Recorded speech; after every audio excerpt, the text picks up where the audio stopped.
औद्योगिक क्षेत्र बद्दी से एक हैरान कर देने वाला, एक चौंका देने वाला मामला सामने आया, जहां दिन दिहाड़े गुंडागर्दी करते हुए माइक्रोटेक उद्योग के प्लांट हेड पर हमला करने की कोशिश की गई। बता दें कि जब प्लांट हेड अपनी ड्यूटी खत्म करके घर की ओर वापस जा रहे थे, तभी अचानक एक बिना नंबर प्लेट की गाड़ी और बाइक, जिस पर कि 3 युवक सवार थे, उन्होंने उनकी गाड़ी को घेर लिया और हमला किया। लेकिन इस दौरान माइक्रोटेक उद्योग के अन्य कर्मचारी और गाड़ियों भी जो है पीछे से मौके पर पहुंच गई और इसी बीच जो है बचाने आए कर्मचारी पर हमलावरों ने तीसधार हथियारों से हमला कर दिया, जिसके बाद जो है घायल कर्मचारी को तुरंत निजी अस्पताल में भर्ती करवाया गया। फिलहाल घटना की सूचना मिलते ही पुलिस एक्टिव हो गई है, पुलिस अस्पताल पहुंच गई है और शिकायत दर्ज कर हमलावरों के खिलाफ जांच पड़ताल शुरू कर दी गई है।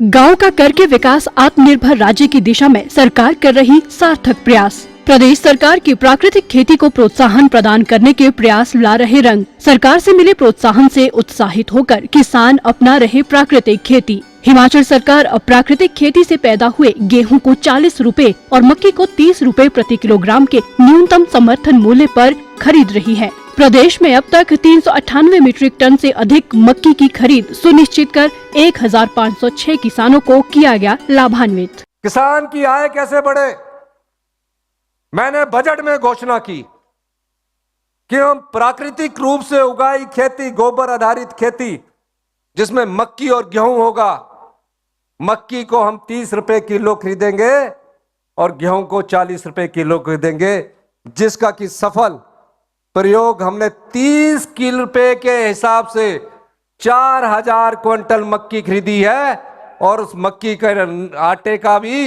हिमभोग के नाम से आज हमने यह शुभारंभ किया। अभी गेहूं भी खरीदेंगे। जब गेहूं एक 40 रुपए किलो के हिसाब से खरीदी जाएगी तो सेब और गेहूं का मूल्य एक होगा।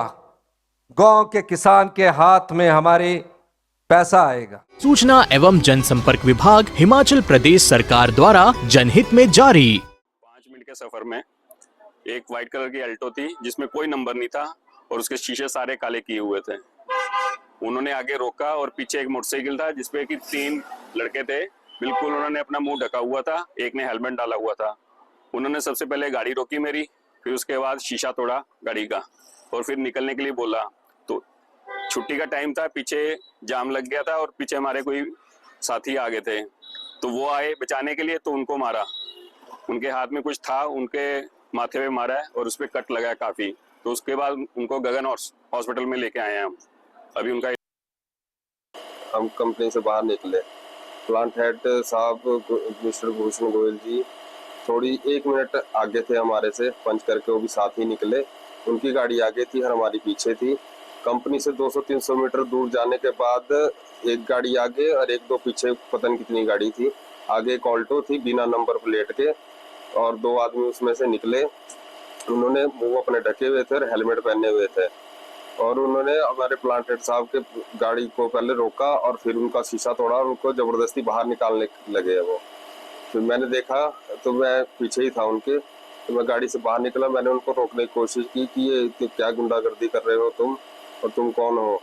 तो उन्होंने आओ देखा ना ताओ देखा, पहले तो झगड़ने लग गए और उनको हमारे प्लांट हेड को जबरदस्ती गाड़ी से बाहर खींचने लगे।